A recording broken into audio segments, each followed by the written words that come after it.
ولا تلبسوا الحق بالباطل، مت ملایا کرو حق کو باطل کے ساتھ، و تکتموا الحق کا، اور مت چھپاؤ، یہ لا یہاں پر محذوف ہے، مت چھپاؤ حق کو، وانتم تعلمون، جبکہ تم جانتے ہو، اس حال میں کہ تم جانتے ہو، تم ہی تو حق کو جانتے ہو، تو مت چھپاؤ۔ وہی یہودیوں سے خطاب کہ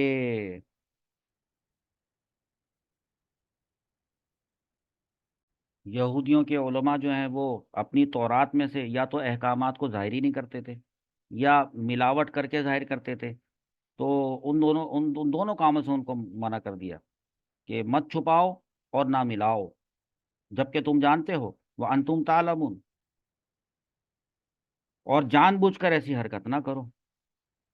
ہیں، جان بوجھ کر اگر ایسی حرکت کرو کہ اللہ کے کلام میں، توریت کے اندر اگر تبدیلی کرتے ہو تو پھر یہ تو کفر ہے۔ ہاں البتہ ویسے اسی سے بات پتہ چلتی ہے کہ ہم مسلمان ہیں، ہم قرآن پڑھتے ہیں، ہم سے اگر غلطی ہو جاتی ہے بلا ارادہ یا نادانی میں یا بھول کر، پھر کوئی کفر نہیں الحمدللہ۔ مثال کے طور پہ اگر کوئی حافظ قرآن ہے وہ غلط پڑھ گیا، کسی کاتب نے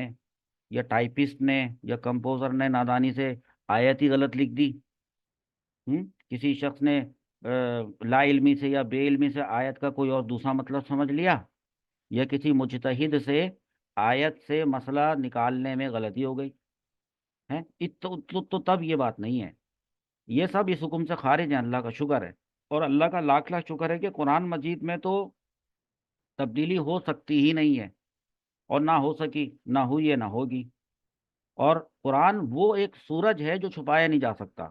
نہیں چھپایا جا سکتا، کتنا قرآن کو تم چلاؤ گے، وہ تو مصحف ہوتا ہے۔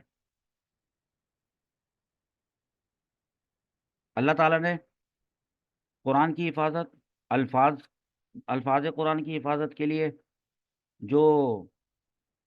اپنے ذمہ کرم پر لیا ہے، اور جو حفاظ اللہ تعالیٰ نے پیدا کیے ہیں، جن کے سینے میں اس کو محفوظ کیا ہے، تو قرآن کی حفاظت اللہ رب العزت فرماتا ہے۔ یہ کرتے کیا تھے یہودی، یہ ان کے علماء اصل میں یہ ایمان لانے سے روکتے تھے۔ ایک تو تھا کس کو روکتے تھے، جن کو پتہ ہی نہیں تھا، جو بے خبر تھے، ان کو ایمان لانے سے روکتے تھے، اور ان کو کبھی بھی سچی بات نہیں بتاتے تھے، کبھی بھی۔ اور جو اچھا جو جانتے تھے، جو باخبر تھے، تو ان کو تو خبریں ساری پتہ ہوتی تھی کہ توریت میں یہ لکھا ہے، تو ان لوگوں کو شبے میں ڈال دیتے تھے کہ تم کیا سمجھ رہے ہو، یہ لکھا ہے، ہاں لکھا تو ہے لیکن اس کا یہ مطلب تھوڑی ہے، اس کا تو وہ مطلب ہے، یا تو کتاب کی آیتوں میں ہی جو ان کی اپنی کتاب تھی اس میں خلط ملط مکس کر دیتے تھے، مطلب بدل دیتے تھے، جس سے جو ہے وہ جاننے والا جو ہے وہ شک میں پڑ جاتا تھا۔ مثلا جو جاہل لوگ ہوتے تھے ان کے یہودیوں کے، جن کو کچھ پتہ ہی نہیں تھا، ان سے کہتے تھے ہماری کتاب میں، ہماری پچھلی کتابوں میں کوئی کسی محمد کا ذکر نہیں ہے، حالانکہ بھرا پڑا تھا ذکر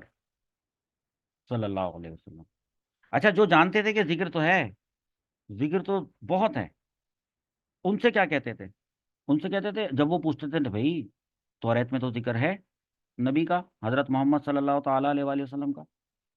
تو ان سے کہتے تھے ہاں ان کی خبر دی تو گئی ہے، لیکن جو صفات توریت میں بیان کی گئی ہیں وہ ان میں، محمد میں تو نہیں ہے، وہ صفتیں حضور صلی اللہ تعالیٰ علیہ وآلہ وسلم میں نہیں پائی جاتی، اس لیے ارشاد ہو رہا ہے کہ ولا تلبسوا الحق بالباطل وتکتموا الحق وانتم تعلمون، تم تو جانتے ہو اس نبی کو۔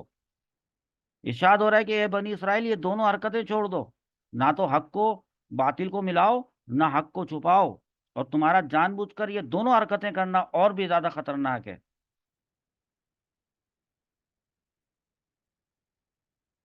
اس کے بعد پھر نماز کا اور زکوٰۃ کا ذکر ہوگا، اس کو الگ سیشن میں کرتے ہیں انشاءاللہ۔